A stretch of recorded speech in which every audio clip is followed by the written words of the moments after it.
Complaint ಅನ್ನೋದು ಔಪಚಾರಿಕ ಅಷ್ಟೇ. ಅದೇನಾಗತ್ತೆ, ನಮ್ಮ ಸ್ನೇಹಿತರು ಕ್ಷಮೆ ಕೇಳಬೇಕು ಅಂತ ಬಯಸಿದ್ರು. ಕ್ಷಮೆ ಅನ್ನೋದು ಬಹಳ ಸಣ್ಣ ಪದ. ಕ್ಷಮೆಯಲ್ಲಿ ಇದು ಮುಗಿಬಾರ್ದು. ಬಿಜೆಪಿಯ ಮನಸ್ಥಿತಿ ಏನು ಅನ್ನೋದು ನಾವು ಜಗತ್ತಿಗೆ ತೋರಿಸ್ಬೇಕು. ನೀವು ಧರ್ಮಸ್ಥಳ ಚಲೋ ಮಾಡ್ತೀರಿ, ಧರ್ಮಸ್ಥಳಕ್ಕೆ ಹೋಗ್ತೀರಿ, ಧರ್ಮಸ್ಥಳಕ್ಕೆ ಹೋಗ್ಬಿಟ್ಟು ಕಾಂಗ್ರೆಸ್ ವಿರುದ್ಧ ಮಾತಾಡ್ತೀರಿ, ಕಾಂಗ್ರೆಸ್ ಹಂಗ್ ಮಾಡ್ತು. ಬಿಜೆಪಿಯ ಮನಸ್ಥಿತಿ, ಕಪಟ ಮನಸ್ಥಿತಿ ಏನು ಅನ್ನೋದಾದ್ರೆ ಅನ್ನೋ ವಿಚಾರ ನಾವು ಜನಕ್ಕೆ ತಿಳಿಸ್ಬೇಕು.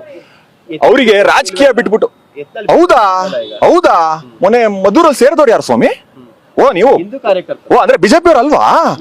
ನೀವು ಅವಮಾನ ಮಾಡ್ತಾ ಇದ್ದೀರಾ ಬಿಜೆಪಿ ಕಾರ್ಯಕರ್ತರಿಗೆ. ನೆನ್ಪಿಟ್ಕೊಳ್ಳಿ, ಅಲ್ಲಿ ಸೇರಿದ 8, 10, 20, 30 ಸಾವಿರ ಜನ ಬಿಜೆಪಿ ಕಾರ್ಯಕರ್ತರು. ಅವ್ರೇನ್ ಕೇಸರಿ ಬಾವುಟ ಇಟ್ಕೊಂಡಿದ ತಕ್ಷಣ ಬಿಜೆಪಿ ಕಾರ್ಯಕರ್ತರ ಅಲ್ಲ ಅಂತನಾ? ಕೇಸರಿ ಮೇಲೆ ಒಂದ್ ಕಮಲ ಇರ್ಲಿಲ್ಲ ಅಷ್ಟೇ ರೀ. ಬಿಜೆಪಿ ಕಾರ್ಯಕರ್ತರಿ ಅವರು, ಬರೀ ಬಿಜೆಪಿ ಕಾರ್ಯಕರ್ತರಲ್ಲ, ಇಲ್ಲಡೆ ಶಾಲಾ ಕಂಡಿದಾರಲ್ಲ, ಅವ್ರು ಕೇಸರಿ ಹಾಕೊಂಡಿದ್ರು ಅಷ್ಟೇ. ಇದೇ ದಲಿತರ ಮಕ್ಳವ್ರು, ಬೇರೆ ಯಾರು ಅಲ್ಲ. ನೀವೇನ್ ದಲಿತರ ಮಕ್ಳು ನಮಗ್ ಬೇಡ ಅಂದ್ರಲ್ಲ, ಬಹಳ ಮುಖ್ಯವಾದ ಒಂದು ಸ್ಟೇಟ್ಮೆಂಟ್ ಸ್ವಾಮಿ. ಇಂದು ನಾವೆಲ್ಲ ಒಂದು, ಒಂದ್ಸರಿ ಜೋರಾಗಿ ಹೇಳೋಣ, ಇಂದು ನಾವೆಲ್ಲ ಒಂದು, ಇಂದು ನಾವೆಲ್ಲ ಒಂದು ಅಂತ ಬಾಯಿ ಬಡ್ಕೊಂಡ್ರಲ್ಲ, ಶಾಲೆ ಹಿಡ್ಕೊಂಡ್ ತಿರುಗಿಸಿದ್ರಲ್ಲ, ಇದೇ ನಮ್ ದಲಿತರ ಮಕ್ಳೇ, ಇದೇ ನನ್ನ ಅಣ್ಣ ತಮ್ಮಂದ್ರೆ. ಅವ್ರನ್ನೇ ನೀವು ನಮ್ಮ ಸಮಾಜದಿಂದ ದೂರ ಇಟ್ಬಿಟ್ರಲ್ರಿ. ಇದು ನಿಮ್ಮ ಮನಸ್ಥಿತಿ. ತುಂಬಾ ವರ್ಷಗಳಿಂದ, ಸ್ವತಂತ್ರ ಪೂರ್ವದಿಂದ ಇದ್ದಂತ ನಿಮ್ಮ ಮನಸ್ಥಿತಿ ಏನಿತ್ತಲ್ಲ, ಈ ಗೋಮುಖ ವ್ಯಾಘ್ರ ಮನಸ್ಥಿತಿ, ಇದು ಇವತ್ತು ಆಚೆ ಬಂದಿದೆ. ಕ್ಷಮೆಯಲ್ಲಿ ಮುಗಿದೋಗುವಂತ ವಿಷಯ ಅಲ್ಲ. ಇದನ್ನ ಎಳ್ಕೊಂಡು ಹೋಗ್ಬೇಕು. ಧರ್ಮಸ್ಥಳ ಚಲೋ ಮಾಡಿದ್ರಲ್ಲ, ಈಗ ಹಾಗಾದ್ರೆ ನಾನು ಕೇಳ್ತಿದ್ದೀನಿ, ಬಿಜೆಪಿ ಕಾರ್ಯಕರ್ತರು ನಿಮ್ಗೆ ಆಗಿರೋದು ಅನ್ಯಾಯ, ನಿಮ್ಮ ಅದೇ ದಲಿತರ ಮಕ್ಕಳಿಗೆ ಆಗಿರೋದು ಅನ್ಯಾಯ. ಹೋಗ್ತೀರಾ ಬಿಜಾಪುರಕ್ಕೆ? ಹೋಗ್ತೀರಾ? ಏನ್ ಮಾಡ್ತೀರಿ? ಶಾಲೆ ಹಿಡ್ಕೊಂಡು ಸುತ್ತಿದ್ರಲ್ಲ, ಯತ್ನಾಳ್ ವಿರುದ್ಧ ಹೋರಾಟ ಮಾಡ್ತೀರಾ? ರಾಷ್ಟ್ರಪತಿ, ದೇಶದ ರಾಷ್ಟ್ರಪತಿ ನಮ್ಮ ದ್ರೌಪದಿ ಮುರ್ಮು ಅವರು ಯಾವ ಸಮಾಜಕ್ಕೆ ಸೇರಿದವ್ರು? ಹೆಮ್ಮೆಯಿಂದ ಹೇಳ್ಕೊಂಡ್ರಿ. ನೋಡ್ರಿ, ಕಾಂಗ್ರೆಸ್ ಅವ್ರು ನೀವು ಮಾಡ್ಲಿಲ್ಲ, ನಾವು ಮಾಡಿದೀವಿ ಅಂತ ಬಾಯ್ ಬಿಡ್ಕೊಂಡ್ರಿ.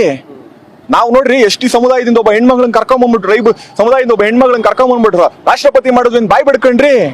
ಆ ಎಮ್ಮನ್ ರಾಮ ಮಂದಿರ ಉದ್ಘಾಟನೆ ಯಾಕ್ರಿ ಕರ್ಗ ಬಿಡ್ಲಿಲ್ಲ ನೀವು? ಮೋದಿನ ಕೂರ್ಸ್ಕೊಂಡ್ರಿ ಪಕ್ಕದಲ್ಲಿ, ರಾಷ್ಟ್ರಪತಿನ ಒಬ್ಬರನ್ನ ಕೂರ್ಸ್ಕೊಳಕ್ಕಾಗಿಲ್ಲ ನಿಮಗೆ. ಯಾಕೆ ಅಂತ ಗೊತ್ತಿಲ್ವಾ? ಅಲ್ಲಿಗೆ ಹೇಳಿದ್ರಿ, ನಾವ್ ಹೇಳಿದ್ವಿ ಅವತ್ತು ಏನಂತ, ಟ್ರೈಬ್, ಶೆಡ್ಯೂಲ್ ಟ್ರೈಬ್ ಹೆಣ್ಮಗಳನ್ನ ಒಬ್ಬಳನ್ನ ನೀವು ಕರೀರಿ ಅಂದಿದ್ದಕ್ಕೆ ಸುಳ್ಳು, ಇಲ್ಲ ಹಂಗಲ್ಲ ಹಿಂಗೆ ವಾದ ಮಾಡಿದ್ರಿ. ಯಾಕೆ ಕರ್ದಿಲ್ಲ? ಜನ ಒಪ್ಲಿಲ್ಲ ಅವತ್ತು ಜನ ಝೂಮ್ ಅಲ್ಲಿ ಇದ್ರು. ಓ ರಾಮ ಮಂದ್ರ ಆಯ್ತಲ್ಲ. ಅವತ್ತೇ ನಮ್ ತಿಳ್ಕೋಬೇಕಿತ್ತು ಈ ಬಿಜೆಪಿಯ ಮನಸ್ಥಿತಿ ಏನು ಅಂತ, ಬೇರೆ ಏನೂ ಇಲ್ಲ.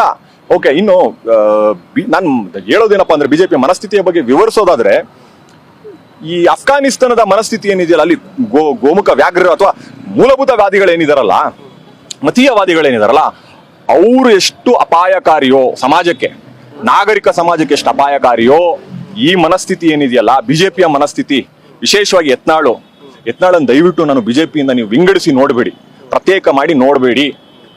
ಏನ್ ಅನ್ಕೊಂಡಿದ್ರಿ? ಅವ್ರು ಬಿಜೆಪಿಗೆ ವಾಪಸ್ ಬರಲ್ವಾ? ನಾನು ನಿಮ್ ಪ್ರಶ್ನೆ ಕೇಳ್ತೀನಿ. ನೀವು ರಾಜಕೀಯ ಗೊತ್ತು, ನಾನು ಕೇಳ್ತೀನಿ, ನಿಮ್ಗೆ ಬರಲ್ವಾ ಬಿಜೆಪಿಗೆ? ನೋಡೋಣ 28ಕ್ಕೆ ಯಾವ್ದಾರ ಚುನಾವಣೆ ಸ್ಪರ್ಧೆ ಮಾಡ್ತಾರವ್ರು ಅಂತ. ಯಾವ ಚಿಹ್ನೆಯಲ್ಲಿ ಅಷ್ಟೇ, ಯಾವ ಚಿಹ್ನೆಯಲ್ಲಿ ಸ್ಪರ್ಧೆ ಮಾಡ್ತಾರೆ ನೋಡೋಣ. ಚಾಲೆಂಜ್ ಮಾಡ್ಲಾ ನಾನು?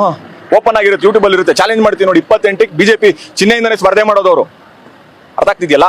ಏನು ಇಲ್ಲ, ಮನಸ್ಥಿತಿ ಸರ್ ಅದು, ಮನಸ್ಥಿತಿ ಅದು ಬಿಜೆಪಿಯ ಮನಸ್ಥಿತಿ. ಇವತ್ತು ಇಂದು ನಾವೆಲ್ಲ ಒಂದು ಅಂತಿದಿರಿ, ಎಲ್ಲ ಒಂದಾಗ್ತಿವಿ. ಸಾಬ್ರನ್ನು ಈ ದೇಶದಿಂದ ಏನು ಇಲ್ಲ ಬೇರೆ. ಮೊನ್ನೆ ದಿನ ನಮ್ಮ ಪ್ರತಾಪ್ ಸಿಂಹ ಅವ್ರು ಒಂದ್ ಹೇಳಿಕೆ ಕೊಟ್ಟಿದ್ರು ಪಾಪ್ಯುಲೇಷನ್ ಎಕ್ಸ್ಚೇಂಜ್ ಬಗ್ಗೆ. ಅಂಬೇಡ್ಕರ್ ಹೇಳಿದ್ರಂತೆ ಪಾಪ್ಯುಲೇಷನ್ ರೀ. ಅಂಬೇಡ್ಕರ್ ಹೇಳಿದ್ ಹೌದು, ನಾವು ಒಪ್ತೀವಿ. ಯಾವಾಗ ಹೇಳಿದ್ದವರು? ಸ್ವತಂತ್ರ ಪೂರ್ವದಲ್ಲಿ. ಅವತ್ತಿನ ಅದ ಸಿದ್ಧಾಂತಗಳು ಬೇರೆ, ಕಾಂಟೆಕ್ಸ್ಟ್ ಬೇರೆ ಆಗಿತ್ತು, ಅವತ್ತು ಹೇಳಿದ್ರು ಹೌದು. ಅದನ್ನ ನೀವು ಇವತ್ತು ಯಾಕೆ ಹೇಳ್ತಾ ಇದ್ದೀರಾ ಅಂದ್ರೆ, ಇವತ್ತಿನ ನಮ್ಮ ಸಮಾಜದ ಮುಸಲ್ಮಾನ ಬಾಂಧವರನ್ನ ಈ ದೇಶದಿಂದ ಆಚೆ ಕಳಿಸ್ಬೇಕು ಅನ್ನೋದು ನಿಮ್ ಚಿಂತನೆ. ಅದನ್ನ ನೀವು ಪರೋಕ್ಷವಾಗಿ ಹೇಳ್ತಿದ್ದೀರಿ, ಸ್ವಲ್ಪ ದಿನದಲ್ಲಿ ಮಾಡ್ತೀರಿ, ಮಾಡೋ ಪ್ರಯತ್ನಗಳನ್ನು ಮಾಡ್ತೀರಿ. 20 ಕೋಟಿ ಮುಸಲ್ಮಾನರ ನೀವು ಆಚೆ ಕಳಿಸ್ತೀರಿ ಸ್ವಾಮಿ, ಉಳಿದಿರೋ 110-120 ಕೋಟಿ ಜನ. ಆಮೇಲೆ ಏನ್ ಮಾಡ್ತೀರಾ? ಈ ಜನರನ್ನ ನೀವು ಆಚೆ ಕಳಿಸ್ತೀರಿ, ಶುರು ಮಾಡ್ಕೋತಾರೆ ಅಲ್ವಾ? ಅದೇ ಪದ್ಧತಿ. ನಮ್ಮೆಲ್ಲ ಅಣ್ಣ ತಮ್ಮಂದ್ರನ್ನ ಅರ್ಥ ಮಾಡ್ಕೋಬೇಕು. ಇದನ್ನ ಅರ್ಥ ಮಾಡ್ಕೊಂಡು ಇನ್ನೂ ಬಿಜೆಪಿ ಕಾರ್ಯಕರ್ತರು ಕೇಳ್ತೀನಿ, ನಿಮ್ಗೆ ಬೇರೆ ದಾರಿ ಇಲ್ಲ. ನೀವು ನಿಮ್ಮ ಪಕ್ಷವನ್ನ ನೀವು ಡಿಫೆಂಡ್ ಮಾಡ್ಕೊಳ್ಳೇಬೇಕು, ನಿಮ್ಗೆ ದಾರಿ ಇಲ್ಲ. ಒಪ್ತೀನಿ ಸರಿ. ಬಿಜೆಪಿ ಬೆಂಬಲಿಗರಿಗೆ ನಾನು ಕೇಳ್ಕೊತಿರೋದು, ಇಂದು ನಾವೆಲ್ಲ ಒಂದು ಅಂದ್ರಲ್ಲ, ಇಂದು ನಾವೆಲ್ಲ ಒಂದು ಅಲ್ವಂತೆ ಸ್ವಾಮಿ. ದಲಿತರು ಒಟ್ಟಾರೆ ಅಹಿಂದ. ನಾವು ಕಾಂಗ್ರೆಸ್ಸಿಗರು, ನಾನು ನೇರವಾಗಿ ಹೇಳ್ತೀನಿ, ಕಾಂಗ್ರೆಸ್ಸಿಗ ನಾನು. ಅಹಿಂದ, ಕಾಂಗ್ರೆಸ್ ಅಂದ್ರೆ ಅಹಿಂದ. ಯಾಕೆ? ಈ ಜನ ಅಲ್ಪಸಂಖ್ಯಾತ, ಹಿಂದುಳಿದ, ದಲಿತ ಇವ್ರನ್ನೆಲ್ಲ ಆಚೆ ಇಟ್ಟಿದ್ದಾರೆ. ಸಮಾಜದ ಭಾಗ ಅಂತ ಒಪ್ಕೊಳ್ಳಿಕ್ ತಯಾರಿಲ್ಲ. ಅದಕ್ಕೆ ನಾವು ಅವ್ರ ಬಗ್ಗೆ ವಿಶೇಷವಾದ ಕಾಳಜಿ ವಹಿಸ್ಕೊಂಡ್ರೆ ತುಷ್ಟೀಕರಣ ಅಂತಾರೆ. ಯಾಕೆ ಹೇಳಿ? ಹೌದು, ನಾವು ತುಷ್ಟೀಕರಣ ಮಾಡ್ತಾ ಇದೀವಿ. ಯಾಕೆ ಹೇಳಿ? ಇವ್ರು ದೂರ ಇಟ್ಟಿದ್ದಾರೆ ಹಿಂದೂ ಸಮಾಜದಿಂದ. ಬಿಜೆಪಿಗರು ಅಹಿಂದಾನ ದೂರ ಇಟ್ಟಿದ್ದಾರೆ, ಅದಕ್ಕೆ ನಾವು ಅವ್ರ ಪುಷ್ಟೀಕರಣ ಮಾಡ್ತಾ ಇದೀವಿ.